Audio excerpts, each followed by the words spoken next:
Guten Tag, Hearts. Louisiana Beer Reviews looks at Ator 20. It's 7:45 a.m.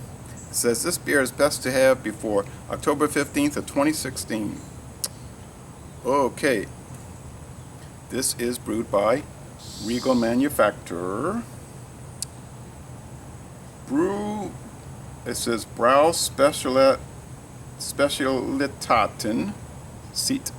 Okay, so brewing specialties since 1386.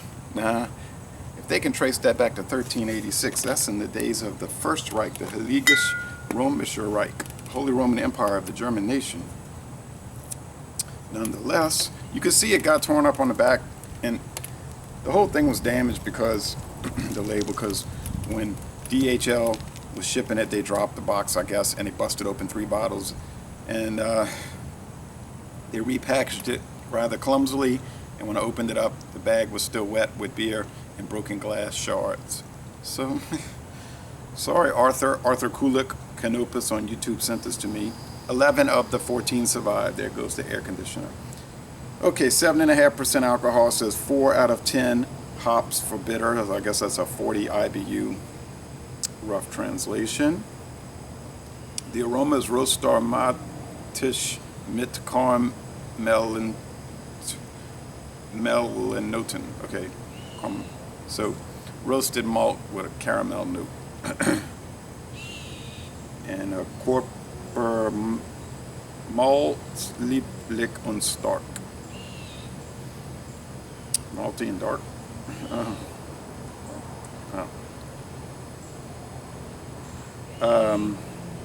It goes perfect zu wilder Gerstenhirsch Gulasch and Schweinebraten. I guess that means pig sausage, pork sausage. Okay. Dunkel Versuchung. Ator, because it's copying off of Paulaner Salvator, the first Doppelbock, Salvator. And we have the Beta Andy Gator. Everything that's a Doppelbock is Ator, except for Birra Moretti La Raza, which they just figured they'd come up with their own name. They use Pilsner, STEFFI, München, and roasted barley malts. The hops are Hallertauer Perle, and Opal.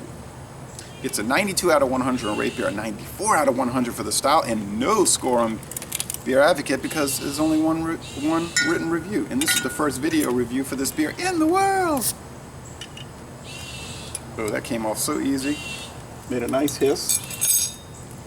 Okay, how will this go at 10 minutes before 8 a.m.? I have a feeling it's going to go very well, but I've never had it. I don't know. Ooh, look at all that water vapor, or as we say, smoke, in this Guinness glass, which doesn't really fit, but they did say a dimple mug on Rate Beer.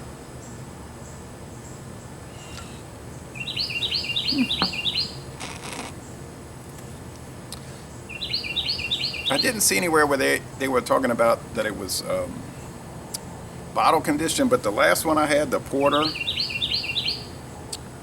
the Robusta 6, I mean, I just dumped all over the place, and I poured it too hard, I guess, but it seemed unusually lively, which means to me it might be bottle conditioned. Well, this does not really look like Guinness, except that it has that cream colored head, and Guinness has that cream colored head.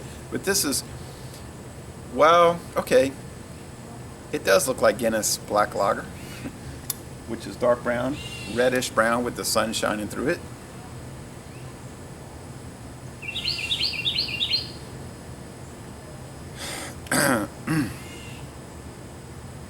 Now, 7.5% alcohol.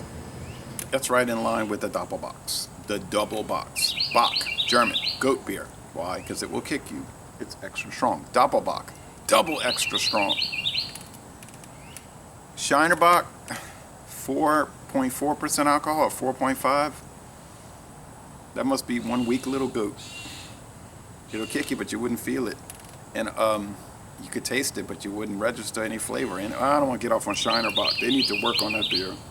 But it's so popular. God, no, it was the one that we really ragged on when we did our examination. All right. Ziegenbock is pretty mild. Well, maybe, to be fair, maybe the Texas-style Germanic Bock beers are designed to be in the mid 4% range and extremely mild. So I shouldn't judge before I know enough, because I noticed that the Ziegenbock, the Shiner Bock, when they had brought back the Lone Star Bock, which didn't last long, they were all very mild. So okay, that could be a hill country Central Texas thematic, so I better shut up. Roasted, sweet, a little caramel like they say. Let's go with the flavor.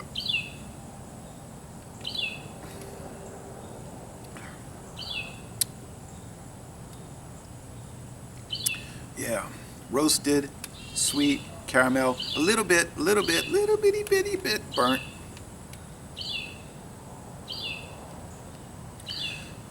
Hop bitterness? No. If you're looking for hoppy lagers, go get a Pilsner. Don't get this. Or get an IPL. IPL. Alright.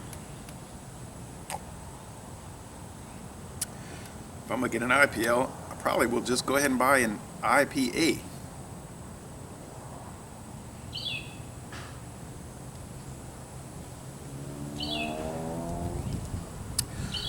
The mouthfeel is on the watery side, watery to medium, so it's not a heavy beer.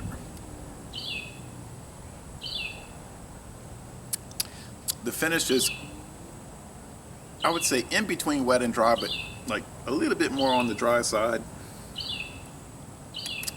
Some decent lacing, not a very heavily laced beer. I remember my True Review used to say, lace is waste.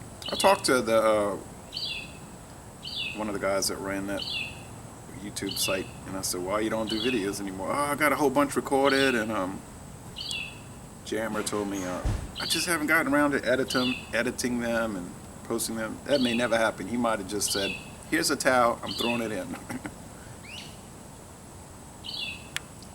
You may have noticed a lot of video reviewers drop it out of the scene. I have.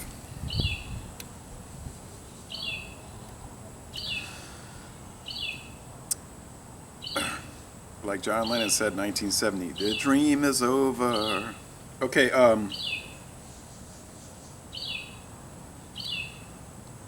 well, yeah, it's all right. Is it okay?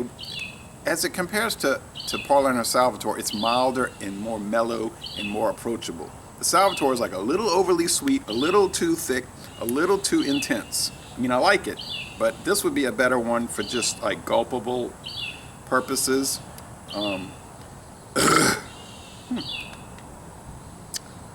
Carbonation is there. The La Raza is a little more caramel and sugary, and maybe really, in fact, a little more gourmet. I don't want to say quality.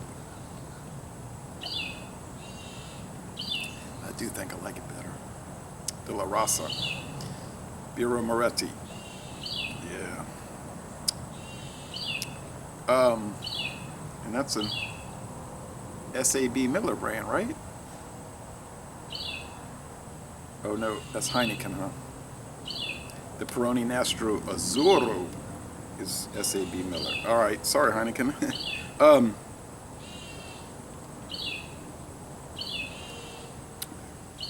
Well, regardless, I think this beer is an A-. It's at the lower end of excellent, but excellent nonetheless. And I don't remember what it costs, although I do have the price list that Arthur sent. It ain't cheap. 22-ounce bottle approximately, so laissez-les bon temps relais.